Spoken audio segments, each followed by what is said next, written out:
The Galactic Council chamber buzzed with the familiar sounds of derision as Ambassador Zethkri's mandibles clicked in what passed for laughter among his species. The towering insectoid gestured dismissively at the holographic display showing Earth's military capabilities. "Look at them," he chittered, his compound eyes glittering with amusement. "Soft-skinned mammals who require constant temperature regulation, water every few rotations, and sleep for a third of their pathetic lives. And they think they deserve a seat among us?" The assembled delegates erupted in various forms of alien mirth. The crystalline Veltar chimed their agreement in harmonic frequencies, while the gas-form ethereals pulsed with colors indicating scorn. Even the usually stoic Titanians allowed their rocky features to crack into what might generously be called smiles. Representative Kolvex of the Burning Worlds leaned forward, his salamander-like form radiating heat that would have killed most carbon-based life forms instantly. "I've seen their soldiers," he hissed, steam rising from his words. "They wear protective suits against the mildest environmental hazards. They cannot survive in temperatures above their meager 50 degrees Celsius. Weaklings." The mockery continued for several more minutes before the chamber's attention turned to the lone figure standing quietly in the defendant's dock. Dr. Sarah Chen, Earth's first and likely last ambassador to the Galactic Council, maintained her composure despite the verbal assault. Her dark eyes held a patience that the aliens mistook for resignation. "Do you have anything to say in your species' defense?" Zethkri asked, his voice dripping with condescension. "Any reason why we shouldn't simply quarantine your little blue world and leave you to your inevitable extinction?" Sarah stepped forward, her movements deliberate and calm. "I think," she said, her voice carrying clearly through the chamber's translation matrix, "that you might want to reconsider your assessment." This prompted another wave of alien laughter. Kolvex's temperature spiked with amusement, the ambient heat in his section rising to levels that would have been instantly fatal to most life forms. "Reconsider?" The Burning World's representative's laughter was like the sound of crackling flames. "What could possibly change our minds about your frail dependent species?" Sarah's lips curved into a slight smile. "Well, for starters, you might want to know that I've been sitting in this chamber for the past 3 hours while Representative Kolvex has been steadily increasing the temperature around his delegation to what your sensors probably read as approximately 200 degrees Celsius. The chamber fell silent. Every sensor, every environmental scanner, turned toward the human delegation's section. The readings were unmistakable.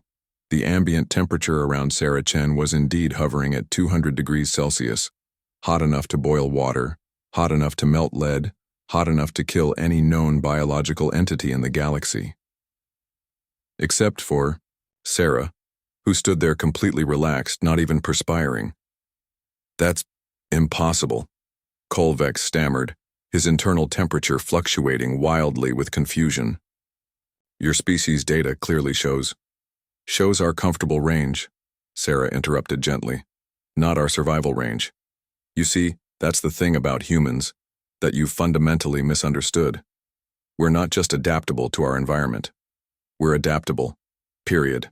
She began walking toward Kolvex's section, where the temperature was climbing toward 300 degrees Celsius, as the panicking representative lost control of his thermal regulation.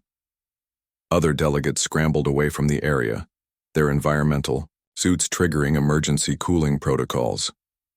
"Our ancestors survived ice ages that lasted millennia," Sarah continued conversationally, seemingly oblivious to the killing heat around her. "We've adapted to live everywhere from the Arctic tundra to equatorial deserts, from sea level to mountains so high the air itself becomes poisonous." The chamber's emergency systems began blaring warnings as Kolvex's temperature spiked beyond safe limits. The Burning World's representative was now radiating heat that approached 400 degrees Celsius, hot enough to melt zinc, hot enough to ignite most organic compounds. Sarah walked directly up to him and extended her hand in the human gesture of greeting. "We're persistence hunters," she said, her smile never wavering even as the air around her shimmered with deadly heat. "When we set our sights on something, we don't stop. We don't give up. We adapt, we endure, and we overcome." Kolvek stared at the offered hand in shock, his own appendage automatically reaching out to meet it.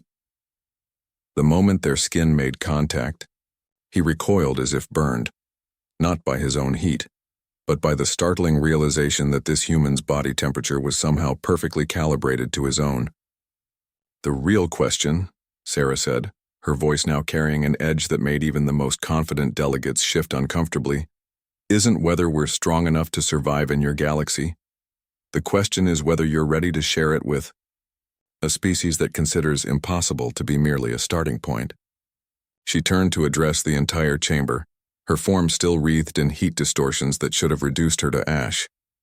"We've been watching your signals for decades, learning your languages, studying your cultures.